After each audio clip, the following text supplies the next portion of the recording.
ইতিহাসে এমন কিছু নাম থাকে যাদের কথা শুনলে পৃথিবী কেঁপে ওঠে।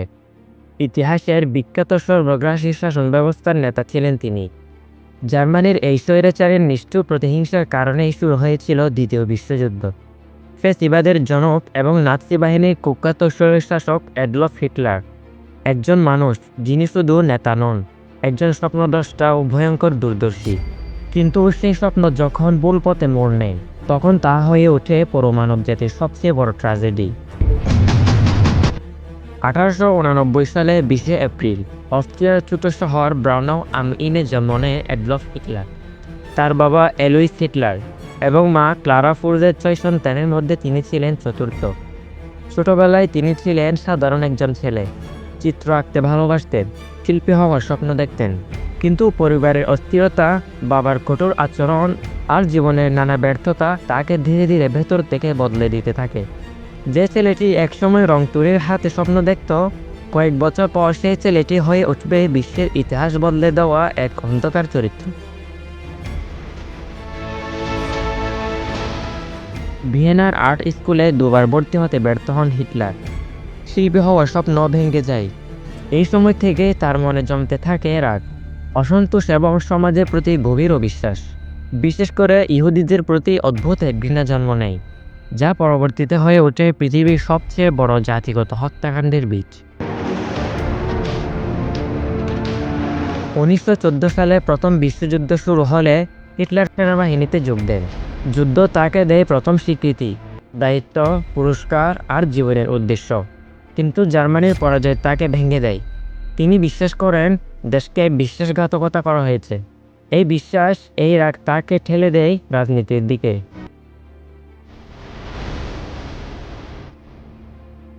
যুদ্ধের পর জার্মানি যখন অর্থনৈতিক সংকটে ভরা, অপমানিত এবং বেকারত্বে ডুবে, তখন সে অস্থির সময়েই শুরু হয় হিটলারের রাজনৈতিক যাত্রা। 1919 সালে হিটলার যোগ দেন জার্মান ওয়ার্কার্স পার্টিতে। এটাই ছিল তার রাজনীতিতে প্রথম পদক্ষেপ। মাত্র 1 বছরের মাথায় 1920 সালে তাকে দলের প্রচারের দায়িত্ব দেওয়া হয়।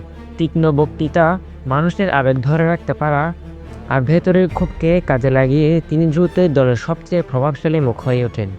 একই বছর দলের নাম বদলে রাখা হয় national socialist German workers party, যা পরবর্তীতে বিশ্ব চেনে নাৎসি পার্টি নামে। 1920 সালে 24 ফেব্রুয়ারি হিটলার দলের পক্ষ থেকে উপস্থাপন করেন 25 দাবি, যা নাৎসি মতাদর্শের ভিত্তি হয়ে দাঁড়ায়। মাত্র 3 বছরের মধ্যে দলটি অর্জন করে ব্যাপক জনপ্রিয়তা।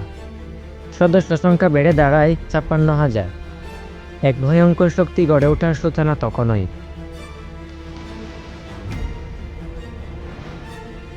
যুদ্ধের ক্ষত, মানুষের হতাশা আর হিটলারের প্রচারণা সব মিলিয়ে তিনি বলতে শুরু করেন, আমরা আবার উঠব, জার্মানি আবার শক্তিশালী হবে। মানুষ তখন খুঁজছিল আশার আলো, আর হিটলার ঠিক সেই আলোয় হয়ে দাঁড়াতে শুরু করলেন। একটি ছোট পার্টিকে তিনি পরিণত করলেন বিশ্বের সবচেয়ে ভয়ঙ্কর রাজনৈতিক শক্তিতে, নাৎসি পার্টি।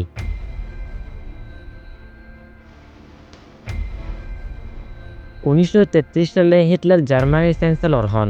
সেখান থেকেই শুরু হয় তার এক নায়কত্ব, এক শক্তিমান বক্তা, এক অস্থির মন আর এক বিপজ্জনক আদর্শ মিলিয়ে তৈরি হয় ইতিহাসের কালো অধ্যায়।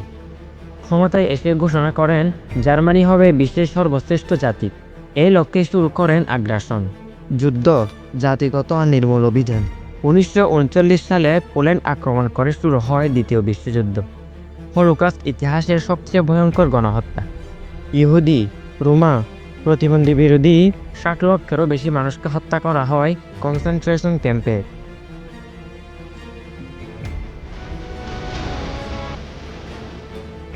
যুদ্ধের শুরুতে সাফল্য পেলেও শেষ পর্যন্ত নাৎসি সাম্রাজ্য ভেঙে পড়ে। 1945 সালে বার্লিন ঘিরে ফেলে মিত্রবাহিনী, আর সেই অন্ধকার বাংকারে 30 এপ্রিল 1945 হিটলার আত্মহত্যা করেন। স্বপ্ন, সাম্রাজ্য সবকিছু ভেঙে পড়ে নিজের হাতেই। আজ আমরা যখন হিটলারের কথা বলি, তখন শুধু একজন মানুষকে নয়, আমরা দেখি মানব ভুলের সবচেয়ে বড় উদাহরণ। তিনি দেখিয়ে গেছেন একজন নেতার ভুল আদর্শ কীভাবে পুরো মানব জাতিকে বিপর্যয়ে ফেলতে পারে।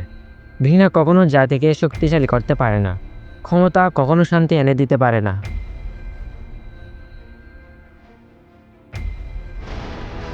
এই ছিল অ্যাডলফ হিটলারের গল্প। একটি জীবনের, একটি দেশের, একটি সময়ের ভয়ঙ্কর অধ্যায়। ইতিহাসের এই শিক্ষা ভুলে গেলে ভুলগুলো আবারও ফিরে আসবে।